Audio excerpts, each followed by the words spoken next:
सुंदरवन जंगल में हल्की हल्की ठंड महसूस होने लगी थी, जो संकेत था कि सर्दी का मौसम शुरू हो गया है। जंगल के सारे पंछी और जानवर अपने अपने कामों में व्यस्त थे। कोई गिलहरी अखरोट जमा कर रही थी, तो कोई खरगोश अपने बिल को और गहरा बना रहा था। मीरा चिड़िया, एक प्यारी और मेहनती माँ, अपने दो नन्हे बच्चों छोटू और गुड़िया को स्कूल छोड़ने के बाद घर लौटी। तभी उसकी दो सहेलियाँ प्रिया और कोयल चाची उसके घोंसले के पास उतरी। अरे मीरा, किसे बाय बाय कर रही थी?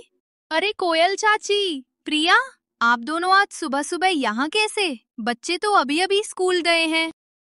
मीरा, हम तो तुम्हारे पास इसलिए आए थे कि अब हमारे जंगल में सर्दी का मौसम शुरू हो गया है। हमें अपने घोंसलों को ठंड के लिए तैयार करना होगा। मैं और कोयल चाची उसी काम के लिए घोंसलों में लगने वाली नरम घास और रुएं इकट्ठा करने जा रहे थे। हमने सोचा क्यों न तुम्हें भी साथ ले चले। मुझे भी घोंसले को और गर्म बनाना है, और सबसे जरूरी ढेर सारा अनाज भी जमा करना है।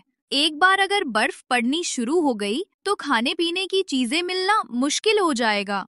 अरे, सिर्फ बातें ही करती रहोगी या चलोगी भी यहाँ से? तीनों ने मिलकर उड़ना शुरू किया। थोड़ी देर उड़ने के बाद उन्हें एक मक्के का सुनहरा खेत दिखा। दोस्तों, आज के लिए हम पहले यहाँ पर भरपेट अनाज खा लेते हैं। अपने घर के लिए ढेर सारा अनाज जमा करके उसे सुरक्षित रखेंगे। उसके बाद हम दूसरी चीजें इकट्ठा करने के लिए फिर से निकल पड़ेंगे। हाँ, ये सबसे सही रहेगा। प्रिया ने सहमति दी। तीनों ने पहले वहां भरपेट मक्के के दाने खाए। उसके बाद उन्होंने अपनी अपनी छोटी थैलियों और चोंच में भरकर ढेर सारा अनाज जमा किया और अपने घरों की तरफ उड़ चलीं। ये सब करते करते दोपहर हो गई। सूरज अब सिर के ठीक ऊपर आ चुका था। जब तीनों अपनी वापसी की उड़ान पर थीं, तभी उन्हें रास्ते में एक टूटी हुई पेड़ की डाल पर गहरे आराम में सोए हुए धूर्तराज कौआ और उसकी साथी श्यामा कौवी मिल गए। ये दोनों जंगल में अपनी आलस्य और टाल मटोल के लिए मशहूर थे। अरे, उधर सूरज सिर पर आ गया और इधर इन दोनों की अभी भी नींद पूरी नहीं हुई। आलसी कहीं के।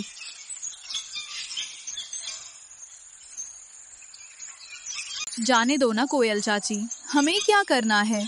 ये उनकी अपनी चॉइस है, हम इसमें क्या ही कर सकते हैं। मुझसे इनकी ये लापरवाह जिंदगी लेखी नहीं जा रही। रुको, मैं अभी इन्हें उठाती हूँ।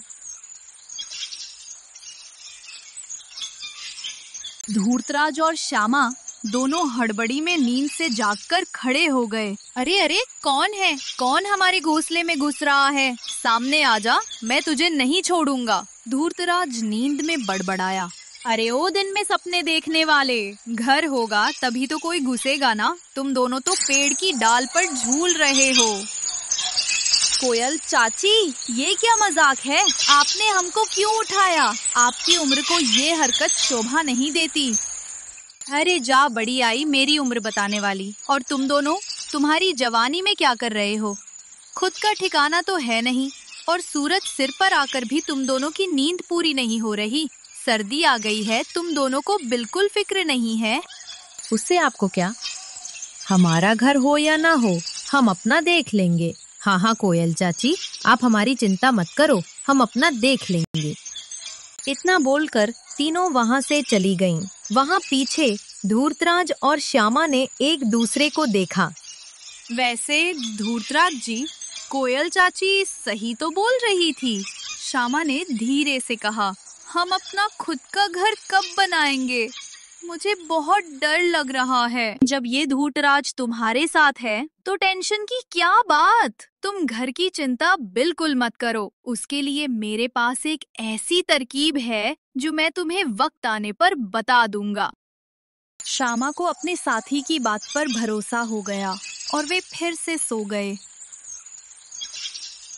मीरा, प्रिया, कोयल चाची और जंगल के बाकी सारे मेहनती पंछी अपने अपने घोंसलों को सर्दियों के लिए पूरी तरह तैयार कर चुके थे।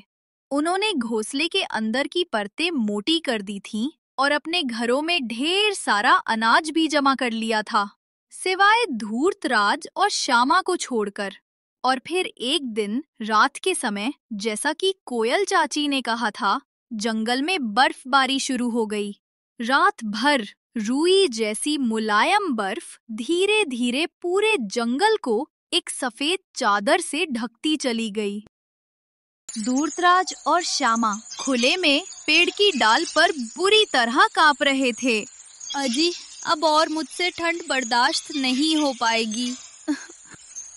श्यामा रोने लगी। अगर ऐसा ही चलता रहा तो मैं ज्यादा दिनों तक नहीं जी पाऊंगी। मुझे घर चाहिए।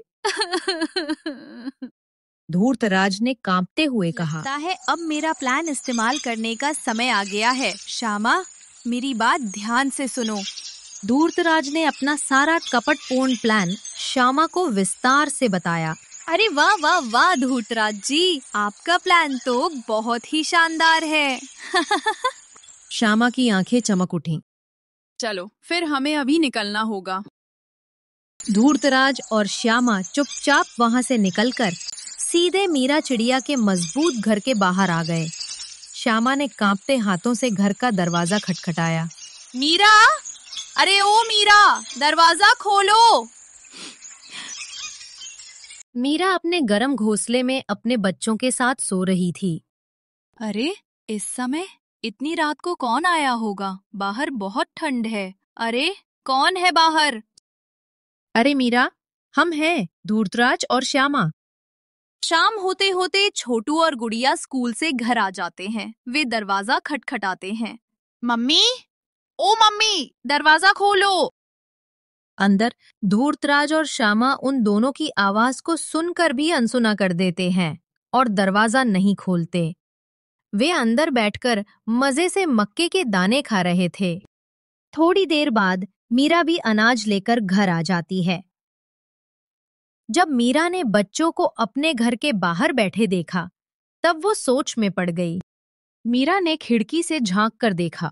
धूर्तराज और श्यामा फिर से सोने का नाटक कर रहे थे। मीरा ने अपने आप को दोष दिया। काश मैं इनको अपने घर में नहीं लिया होता तो हमारा ये हाल नहीं होता।